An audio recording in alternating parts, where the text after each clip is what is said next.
Ein paar Beispiele, was das so bedeuten kann, ohne dass wir in die jetzt alle irgendwie eintauchen könnten, wollten oder würden. Das sind Beispiele aus der Praxis von der Weinflasche angefangen, wo man durch Anhalten das Narrativ des Winzers in jedweder Form von den Menschen bis zum nachhaltigen Anbau nachvollziehen kann. Das ist der Schuh oder aber auch das Lebensmittel, das zum Beispiel auch Aussagen und Informationen mit sich bringt über Unverträglichkeiten, Lebensmittelinhalte, sodass ich als Mensch quasi sehr leicht abgleichen kann, passt das eigentlich zu mir? Das mögen aber auch Dinge sein wie bei der Kosmetik der Lippenstift und die dazu passende Nagellackfarbe oder im Handwerk das Ersatzteil oder Auffüllen von Werkzeugkoffern. Also in ganz unterschiedlichen Beispielen, die einen solchen digitalen Produktpass bieten. Einen Blick würde ich noch gerne auf die Umsetzung richten, wenn man das so praktisch machen will. Was wird das dann eigentlich bedeuten?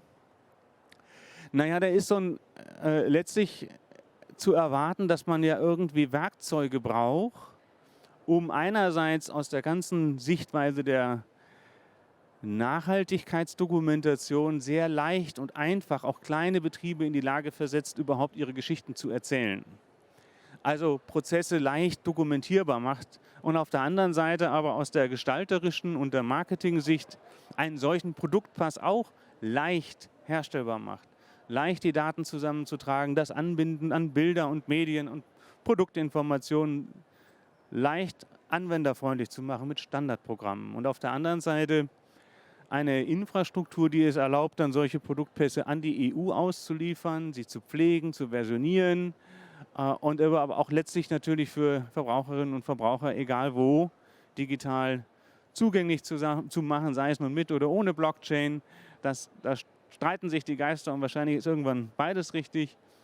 Und letztlich natürlich ganz banal, den Teil habe ich bei den Gesetzestexten ein bisschen ausgelassen, aber auch da am Ende des Tages irgendwo am Produkt muss es sichtbar werden. Auch das steht in der Ökodesign. Jawohl. In der Ökodesign-Richtlinie für nachhaltige Produkte mit drin. Es muss Etiketten geben, an denen Menschen erkennen, dass da ein digitaler Produktpass drin ist. Also auf die berühmte Nussschale geguckt, kurz zusammengefasst, der digitale Produktpass kommt und er kommt auch ziemlich schnell, wenn man sich mit der Stand ICT beschäftigt. Es gibt so Zeitprognosen, die so zwischen 2024 und 2025 liegen. Und das ist relativ bald. Und dann gibt es letztlich eine genormte digitale Kundenschnittstelle von neuer Qualität, die einen direkten Kundenkontakt erlaubt, das auch dann uns im Prinzip erlaubt, mal umzudenken von der Pflichterfüllung der nächsten Vorschrift und der nächsten Dokumentationsaufgabe und noch irgendeiner regulatorischen Vorgabe, es als Chance zu verstehen.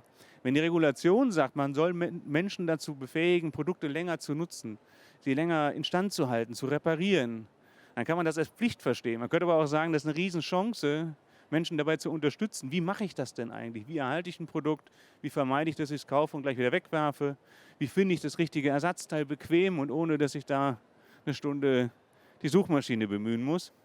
Und zu erwarten ist das Ganze sowohl an der Verpackung als auch im Produkt. Beides ist am Ende des Tages nötig. Die Verpackung geht ja vielleicht in ein Mehrwegsystem und am Ende des Tages aus der Marketiersicht, wenn ich das so richtig formuliere, gibt es dann auch noch den Effekt, dass das ja am Ende des Tages ein Owned Media Channel ist, also eine Chance für das Unternehmen oder die Marke, direkt mit Kunden in Kontakt zu treten, vielleicht auch direkt in anständiger Form daran zu lernen, was interessiert Menschen eigentlich, wenn sie Produkte angucken.